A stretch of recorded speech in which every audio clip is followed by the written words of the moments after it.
سمجھایا ہے. ایک جگہ فرمایا کہ والسارق والسارقۃ فاقطعوا ایدیہما، چوری کرنے والے مرد اور چوری کرنے والی عورت کا ہاتھ کاٹ دیا جائے. اچھا، اب ہاتھ کس کو بولتے ہیں؟ یہاں سے لے کر کے یہ پہنچے تک یہ پورے کے اوپر ہاتھ کا، ید کا اطلاق ہوتا ہے. اب قرآن حکیم نے کہا کہ چور اور چورنی کا ہاتھ کاٹ دو. سوال یہ ہے کہ ہاتھ کہاں سے کاٹا جائے؟ یہاں پہنچے سے کاٹا جائے یا یہاں مرفق سے کاٹا جائے، کہونی سے کاٹا جائے، یا یہاں رسغ سے کاٹا جائے، کس جگہ سے کاٹا جائے؟ ارے بھائی یہ بھی ہاتھ ہے، یہ بھی ہاتھ ہے اور یہ بھی ہاتھ ہے، پورے کا نام ہاتھ ہے. تو ہاتھ کہاں سے کاٹا جائے؟ ظاہر ہے کہ یہاں اطلاق پر چھوڑ دیا گیا ہے آیت کو. ظاہر ہے کہ اس کی تقیید ضروری ہے، مطلق کی تقیید ضروری ہے. اللہ کے رسول صلی اللہ علیہ وسلم کی ایک حدیث جسے امام بخاری رحمۃ اللہ علیہ کتاب الحدود کے اندر لائے، اس مطلق کی تقیید کی گئی ہے، اس مطلق کو مقید کیا گیا. حدیث اس طرح وعن عائشہ رضی اللہ تعالی عنہا عن النبی صلی اللہ علیہ وسلم قال تقطع ید السارق فی ربع دینار، رواہ البخاری فی کتاب الحدود. حضرت امام بخاری سے حدیث پاک ویسے کتاب الحدود کے اندر لائے. راویہ نبی کریم صلی اللہ علیہ وسلم کی پیاری بیوی حضرت عائشہ ہے. حضرت عائشہ فرماتی ہے کہ رسول اللہ صلی اللہ علیہ وسلم نے ارشاد فرمایا کہ چور کا ہاتھ کاٹا جائے گا 1/4 دینار کی وجہ سے. اگر ایسی چیز چورائی ہے جس کی قیمت ربع دینار ہوتی ہے، 1/4 دینار کی قیمت کے برابر اس نے چوری کی ہے، تو اس کا ہاتھ کاٹا جائے گا. کتنے پر ہاتھ کاٹا جائے اس کو متعین کیا گیا، اس لیے کہ کتنا بھی چوری کر لے تو بھی ہاتھ کاٹ دیا جائے گا. یہ بھی مطلق ہے، اس کی تقیید ضروری ہے. اور کہاں سے ہاتھ کاٹا جائے؟ آپ نے فرمایا رسغ سے ہاتھ کاٹ دیا جائے، یہ اس مطلق کی تقیید ہوئی. اسی طرح آپ دیکھیں گے اللہ تبارک و تعالیٰ نے ارشاد فرمایا یوصیکم اللہ فی اولادکم للذکر مثل حظ الانثیین.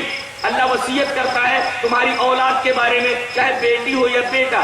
بیٹے کو 2 حصہ اور بیٹی کو 1 حصہ. بیٹے کو 2 حصہ، بیٹی کو 1 حصہ. سوال یہ ہے کہ اگر بیٹا کافر ہو جائے تو آیت کریمہ مجمل ہے. اب مجمل کی تفصیل چاہیے، اس لیے کہ اگر بیٹا کافر ہو جائے تو حدیث اس طرح. اللہ اکبر. نبی کریم صلی اللہ علیہ وسلم نے کس طریقے سے ہمیں قرآن حکیم کا مفہوم سمجھایا ہے. آئیے حدیث دیکھتے ہیں. وعن ابی ہریرہ رضی اللہ تعالی عنہ ان النبی صلی اللہ علیہ وسلم قال لا يرث المسلم الكافر ولا الكافر المسلم، رواہ البخاری فی کتاب الفرائض. حضرت امام بخاری سے حدیث ویسے کتاب الفرائض کے اندر لائے ہیں. راوی حضرت ابو ہریرہ فرماتے ہیں کہ نبی اکرم صلی اللہ علیہ وسلم نے ارشاد فرمایا کہ کوئی کافر مسلم کا وارث نہیں ہو سکتا اور کوئی مسلم کافر کا وارث نہیں ہو سکتا. اللہ اکبر. یعنی یہ آیت کریمہ مجمل تھی، اس مجمل کی تفصیل بخاری شریف کی اس روایت نے کی. اچھا، اسی طریقے سے آپ دیکھیں گے کہ اللہ تبارک و تعالی نے قرآن حکیم میں ارشاد فرمایا لَمَسْجِدٌ أُسِّسَ عَلَى التَّقْوَى مِنْ أَوَّلِ يَوْمٍ، کہ یہ جو مسجد بنائی گئی ہے اس کی بنیاد تقوی کے اوپر رکھی گئی ہے. یہ کون سی مسجد ہے؟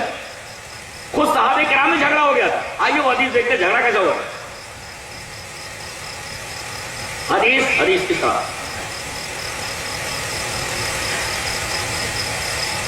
وعن ابی ہریرہ رضی اللہ تعالی عنہ ان رجلا من بنی عمرو بن عوف ورجلا من بنی خزرہ امتریا فی المسجد الذي اسس على التقوى فقال العوفی هو مسجد قباء وقال الخدری هو مسجد رسول اللہ صلی اللہ علیہ وسلم فأتيا رسول الله صلى الله عليه وسلم فسألاه عن ذلك فقال هو مسجدي هذا وفي ذلك خير كثير. رواه احمد في مسند. حضرت امام احمد بن حنبل رحمہ اللہ مسند احمد کے اندر یہ روایت اسی طرح لائے ہیں. کہتے ہیں کہ جب یہ آیت کریمہ اتری لمسجد اسس علی التقوى، وہ مسجد جس کی بنیاد تقوی کے اوپر رکھی گئی ہے، تو 2 قبیلے کے لوگوں نے آپس میں جھگڑا کیا، امترایا. 2 قبیلے کے لوگوں نے جھگڑا کیا. ایک بنی عمر ابن عوف. تو اوفی نے یہ کہا کہ یہ مسجد قباء ہے، اور خدری نے کیا کہا، قبیلہ خدرہ کا جو تھا اس نے کہا نہیں، یہ مسجد جس کا تذکرہ اس آیت کریمہ میں کیا گیا ہے مسجد قباء نہیں ہے بلکہ مسجد رسول ہے، یہ مسجد نبوی ہے. اب دونوں نے کہا چل کے اس معاملے کو کلیئر کرا لیا جائے نبی کریم صلی اللہ علیہ وسلم کے پاس. فات آیا رسول اللہ صلی اللہ علیہ وسلم، دونوں رسول اللہ صلی اللہ علیہ وسلم کے پاس آئے. فسألاه عن ذلك، اس کے بارے میں نبی کریم صلی اللہ علیہ وسلم سے ان دونوں نے پوچھا. آپ نے مسئلے کو کلیئر کیا، فرمایا اس سے مسجد قباء مراد نہیں ہے بلکہ وہ مسجد ہذا، اس سے مراد میری یہ مسجد ہے، یعنی لمسجد اسس علی التقوی سے مراد مسجد نبوی ہے. وفی ذلک خیر کثیر، گویا کہ نبی کریم صلی اللہ علیہ وسلم نے اس مجمل کی تفصیل پر یہاں مجمل کا تفصیل فرمائی، اور وہاں لا یرث المسلم الکافر کے اندر یہ حکم کے اندر تعمیم کی وہاں تخصیص کی گئی ہے، یہ ذہن میں رکھا جائے.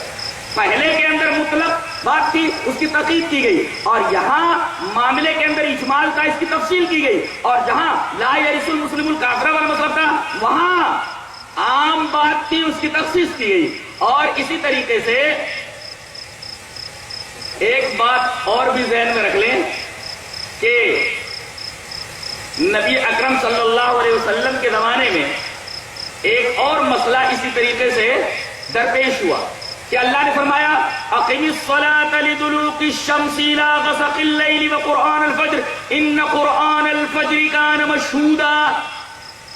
یہ مشہودہ کا کیا مطلب ہے؟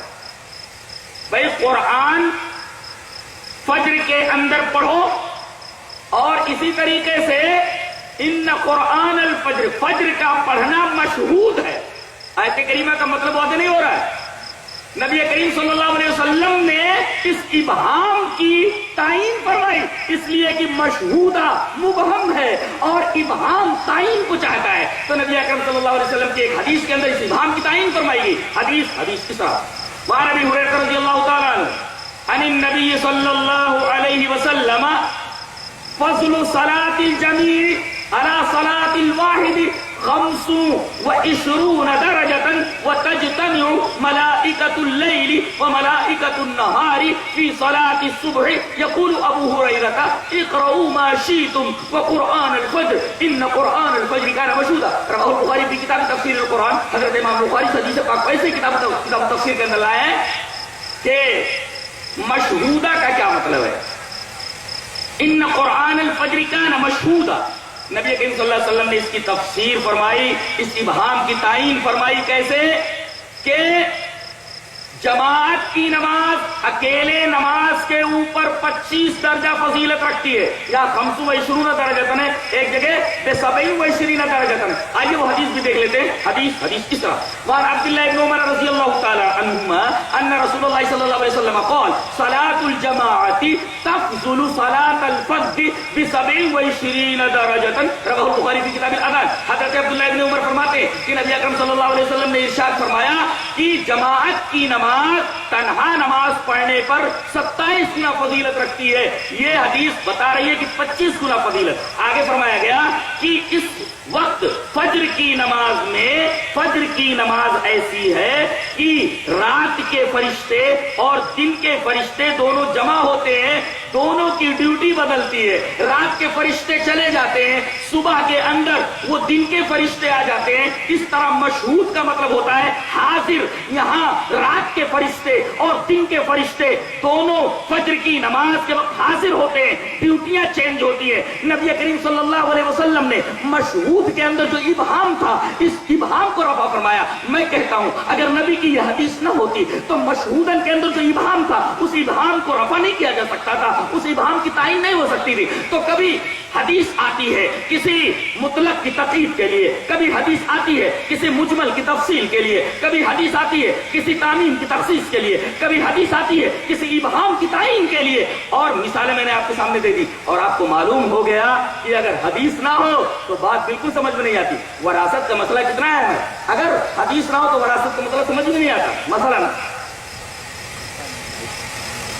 اللہ نے ارشاد فرمایا یوصیکم اللہ فی اولادکم للذکر مثل حظ الانثیین فإن كن نساء فوق 2 فلهن ثلثا ما ترك وإن كانت واحدة فلها النصف ایک لڑکا ایک لڑکی ہے، بانٹنا بالکل آسان، لڑکے کو 2 حصہ دے دیا جائے، لڑکی کو 1 حصہ دیا جائے، فنش، معاملہ فنش۔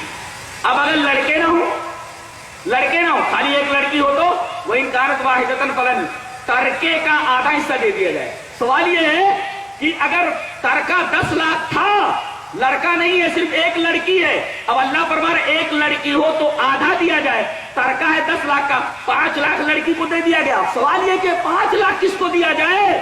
قرآن میں نہیں ہے۔ اب حدیث بتائے گی کہ یہ 5 لاکھ کن کن کو دینا۔ اچھا اسی طرح اگر ایک لڑکی نہیں کئی لڑکیاں ہیں تو ثلثا ما ترک، تمام لڑکیوں کو 2/3 دیا جائے گا ترکے کا، ثلثا ما ترک، متروکہ، مال متروکہ کا 2 ثلث دیا جائے گا۔ ظاہر ہے کہ 2 ثلث دے دیا گیا، بقیہ جو مال ہے وہ کیسے تقسیم کیا جائے، کس کو دیا جائے، اس کے اندر بھی باب ہے۔ ظاہر ہے کہ اگر حدیث کی طرف نہ پلٹا جائے اور محدثین نے نبی کریم صلی اللہ علیہ وسلم کی وہ احادیث جو فرائض سے متعلق ہیں اگر ان کا تذکرہ نہ کرتے تو آپ کیسے جان سکتے تھے کہ بقیہ جو مال بچ رہا ہے مستحقین کو دینے کے بعد اس کا کیا کیا جائے؟